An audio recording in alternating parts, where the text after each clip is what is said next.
Hi everyone, State Representative Jillian Gilchrest here with another episode of Advocacy for the 18th. Today I am joined by Alex Sarkov of the Connecticut Sentencing Commission to talk about what can be a pretty intense subject matter, the Sex Offender Registry. Welcome, Alex. Thank you.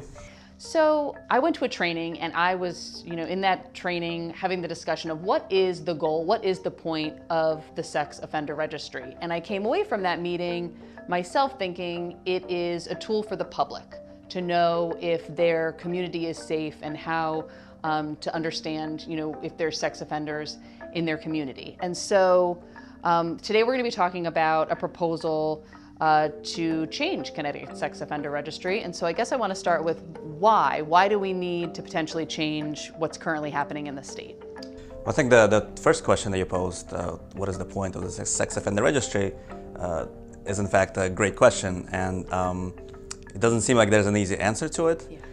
And really, we never had a debate about the Sex Offender Registry in Connecticut or across the country. It's just one of those things that happened that seemed to make sense, and now we have them in every state, including the state. And with our proposal, what we're saying is that if we're going to have a Sex Offender Registry, if it's going to be useful, let's make sure that it does something. Let's make sure that it serves the public, that it protects the public, and that the process is fair. Also coming from a background of working on issues of sexual violence from the victim rights standpoint, I was shocked to learn that folks can get a plea deal where the plea deal can include not being on the Sex Offender Registry, which then seems counterintuitive and goes against the point in my mind. The other piece, having chaired Connecticut's Trafficking in Persons Council, is that currently if someone does get convicted of sex trafficking in the state of Connecticut, they're not included on the Sex Offender Registry. And so those two things brought me to this issue of better understanding how can we improve the Sex Offender Registry. So yes, if you could share what's going on with the proposal. Sure, so let me just explain how we came to this topic too, because we probably would not have picked up this topic ourselves. This was in fact a mandate from the legislature. There was a bill that was passed in 2015 that mandated the commission to study pretty much everything sex offender related, from sentencing to management to treatment to registry of sex offenders. The legislature gave us 2 years to do this study. There was a report that we filed after the first year. It was a preliminary report, and then a final report that's about 200 pages long, if anyone's interested in reading it. And we came up with some recommendations in the end. And the process included a lot of different involvement from various groups. We've had prosecutors, public defenders, victim advocates, Commission of Corrections, victim groups, and probably over 50 different organizations and various subcommittees were involved in this pretty massive effort. And so one of our recommendations was to reform the Sex Offender Registry, and there are essentially two main components to that proposal.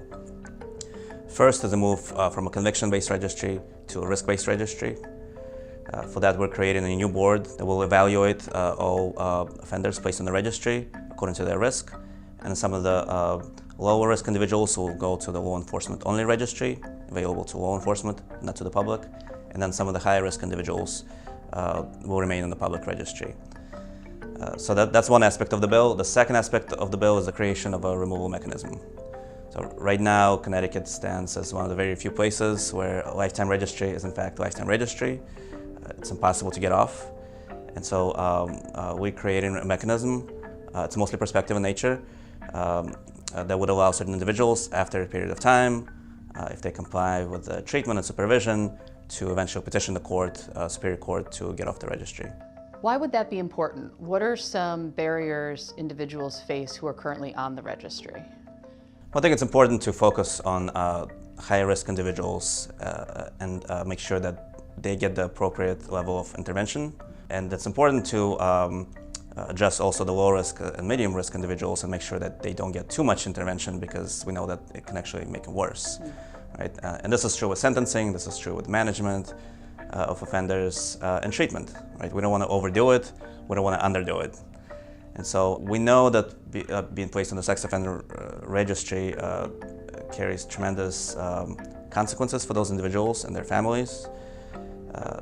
People have a hard time getting a job, housing, And certainly, we believe that for certain people it's appropriate to be in the registry, but we believe that others should have an opportunity to at least ask somebody and have somebody to take a look at their case to see if they could either be moved to the law enforcement only registry or be off the registry altogether. And so I come from a position of course, if someone is high risk, and even medium risk, I want them checking in and us making sure that our communities are safe. But what we've found also, please correct me if I'm wrong, is that with the current system, some people go underground then to avoid having to do the check-ins. And we don't want to get to that place either, because we want individuals who need to be regularly checking in to be checking in. And I believe this proposal would actually now create a way that these folks have to check in physically each year. Right. For the first time, there's a requirement for all registrants to see and notify their local police department, make sure that the local law enforcement agency is aware of the person is residing in town, and that there is that relationship.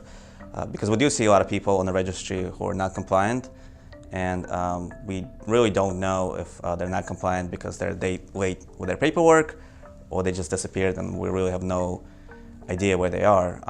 And half the people in the registry are not supervised. I think that's a very important point that tends to get lost. And I think there is this view among the public that something happens when you're on the registry, that somebody goes out to see you, that as a registrant has to check in with some supervision authority. And for half of the people that's true, not because they're on the registry, but because they're on probation or parole.